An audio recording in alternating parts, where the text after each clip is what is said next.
बुद्ध एक क्रांतिकारी है। प्रणाम साथियों। हम आज भारत के प्रथम क्रांतिकारी और वैदिक संस्कृति के विरुद्ध अपना तार्किक मोर्चा खोलकर उनकी सिद्धांतों को सिरे से नकारने वाले महान क्रांतिकारी बुद्ध का आज जन्म हुआ ऐसे क्रांतिकारी को मैं वंदन करता हूँ। बुद्ध की इस क्रांति को भारत का पहला स्वतंत्रता संग्राम कह सकते हैं। तार्किक और वैज्ञानिक था। वैदिक संस्कृति ज्ञान जिन कपोल कल्पित और डरावनी और मानव को विभाजित करने वाली नीतियों पर खड़ा था।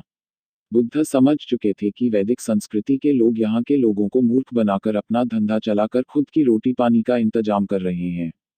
यज्ञ हवन के नाम पर लोगों से धन धान्य इकट्ठा करने में और पशु बलि जैसी कुकृत्य करा रहे थे। और सबसे बड़ी बात यह थी कि यह समाज को 4 भागों में विभाजित किए थे, ब्राह्मण क्षत्रिय वैश्य शूद्र। बुद्ध को यह बात नागवार गुजरी। बुद्ध को यह शोषण भरी व्यवस्था पसंद नहीं।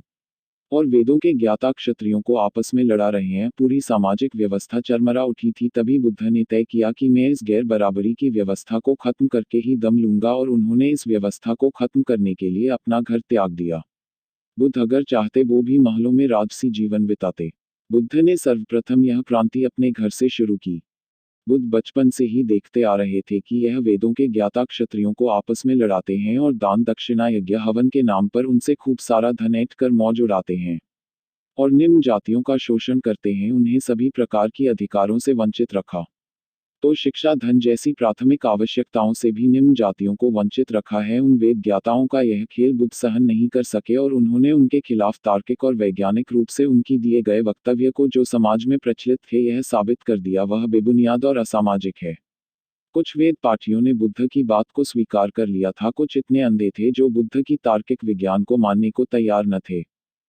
इन वेद पाठी लोगों ने बुद्ध के तार्किक विज्ञान का सामना न करते हुए कई बार बुद्ध की हत्या करवाने का भी प्रयत्न किया, परंतु उसमें भी वह नाकाम रहे। उसका मूल कारण था उनकी वाणी, जो लोगों को इस कदर प्रभावित करती थी कि लोग मंत्रमुग्ध हो जाते थे। उनका तेज इतना था, शत्रु भी उनको देखकर क्रोध से शांत हो जाता था और शत्रु को भी उन्होंने अपना मित्र बनाया। उनकी विशेषता थी बुद्ध सभी को साथ लेकर चलने वाले थे, कभी किसी से भेदभाव नहीं किया।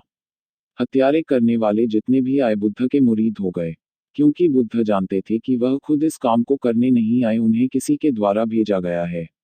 बुद्ध सभी वर्णों के व्यक्तियों को अपने संघ में जगह दी। बुद्ध के अनुयायियों ने कई ग्रंथ लिखे, वैज्ञानिक और तार्किक, जो मानव जीवन के काम आए। बुद्ध की जीवंत रहने तक बुद्ध ने धम्म प्रचार प्रसार करते रहे, उन लोगों के आंखों से अंधविश्वास की पट्टियां उतारते रहे। बुद्ध के समय में कुछ वेदों के ज्ञाता भी बुद्ध की शरण में जाकर वहां घुसपैठ करने लगे, संघ को दूषित करने लगे। बुद्ध ने कई बार ऐसे घुसपैठियों को पहचान कर उनको समझाया बुझाया, पर उन्होंने संघ से नहीं निकाला। अगर वह ने संघ से निकालते तो उन पर यह लांछन लगता कि वह भेदभाव करते हैं। इन वेद पाठी लोगों ने संघ में घुसकर संघ को विभाजित करने का प्रयास बुद्ध के समय भी किया, परंतु बुद्ध इतने सामर्थ्यवान कि बुद्ध ने संघ को टूटने नहीं दिया।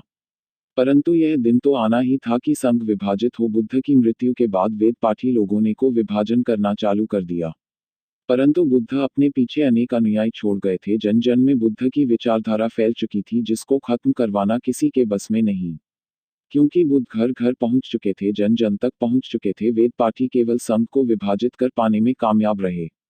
इन वेद पाठियों ने संघ विभाजन करने के उपरांत कि उसे छोड़ा नहीं, वह तब तक इसके पीछे लगे रहे जब तक बौद्ध संघ का समूल नष्ट कर दिया। इनके द्वारा बौद्धों में तंत्र मंत्र और जादू टोना जैसी कुरीतियां पैदा कर दी, जिससे बौद्धों नाम खराब करने का प्रयास किया। उन्होंने जो बौद्ध अनुयायी थे भिक्षु, उनकी हत्या करवाने के लिए इनाम तक रखे। यह भारत में हुआ है। आप समझ सकते हो बुद्ध की क्रांति कितनी जोरदार थी। उनके मृत्यु के पश्चात भी उनके अनुयायियों के साथ कितना क्रूर व्यवहार किया गया। बुद्ध की मृत्यु के बाद जितनी बौद्ध संगीतियां हुई हैं उनमें केवल और केवल बुद्ध धर्म को विभाजन करने के लिए की गई, बुद्ध की विचारधारा को खत्म करने के लिए की गई। अगर बुद्ध की विचारधारा संघ तक होती तो वेद पाठियों को यह आसान होता बुद्ध को विचारों को खत्म करना, परंतु बुद्ध की विचारधारा जनमानस तक इतनी फैल चुकी थी कि उसको खत्म कर पाना इनके बस में नहीं था। कुछ समय बाद मौर्य साम्राज्य के समय भी यह अपनी घुसपैठ बुद्ध धर्म में बनाए रहे। धीरे धीरे इसे खत्म करने का प्रयास करते हैं। बुद्ध धर्म मौर्य काल में भारत से निकलकर अब विदेशों तक पहुंच गया। सम्राट अशोक का पुत्र और पुत्री बुद्ध धर्म के प्रचार प्रसार के लिए सिंगलदीप गए, जिसे आज लंका कहा जाता है। वही 2 लोग थे जो पहली बार भारत से बाहर गए। बुद्ध धर्म प्रचार के लिए इतिहास में यह स्वर्ण अक्षरों में लिखा गया है। अब जो होगा इतिहास में, वह किसी ने सोचा ना था। मौर्य काल के पतन के बाद भारत में एक ब्राह्मण राजा बना, उसका नाम था पुष्यमित्र शुंग। उसी के काल में रामायण, महाभारत और मनुस्मृति जैसे ग्रंथ बनाई, जो बुद्धू की जो क्रांति थी उसको खत्म करने के लिए तैयार किए गए। ऐसे नियम और कानून बनाए गए जिससे भारत की जनता त्राही त्राही करने लगी और कई बौद्धों की हत्या इसी काल में हुई और जाति व्यवस्था, वर्ण व्यवस्था के कठोर नियम उसी काल में बनाए गए। इसी काल में सबसे ज्यादा यज्ञ हुए। पुष्यमित्र शुंग का पुरोहित पतंजलि था, इसी ने अश्वमेध यज्ञ संपन्न कराए और इसने बौद्धों पर इतने अत्याचार किए कि कुछ बोल तो डरकर जंगलों में भाग गए और वे जंगली जीवन जीने पर मजबूर हो गए। कुछ ने इनकी दास्ता स्वीकार कर ली, वह शूद्र का जीवन जीने पर मजबूर हो गए। शूद्रों से धन संपत्ति और शिक्षा के अधिकार छीन लिया कि भविष्य में इस प्रकार की बगावत ना कर सके। कुछ की हत्या करवा दी। इस तरह से मौत का नंगा नाच इनके द्वारा किया गया। चारों तरफ लोग भयभीत थे।